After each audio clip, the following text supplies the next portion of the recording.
Ya diaturke Eli wong. Ya. Mati kutu wong loro iki pokoke galine sinden iki mung Prastiwi. Sak gentho-genthone Tatin ceplakep to ning ngarepe Prastiwi ra ono. Lah iki urusan pribadi kok aku melu-melu salah meneh. Rawani ya ya. Iki rawani kalah ayu kok. Aduh. Anggaran iki. Inggih, Bu. Inggih. Kalah seksi, kalah ayu kok. Seksi kalah ayu. Apa nek meng Tatin? Coba. Maju pamerke. Apa wani ngono kuwi? Halo. Ayo lho. Piye? Golane. Iya. Pak kowe wani Mbak Tatin apa wani Mbak Tatin? Aku kalah nek karo Ibu kan.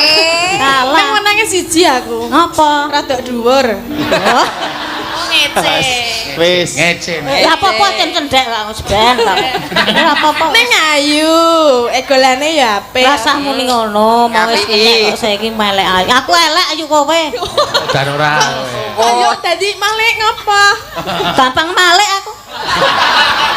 Padha dalange mulak-malik rajek. Piye? Padha Muni piye kowe. kowe? Mulak-malik rajek.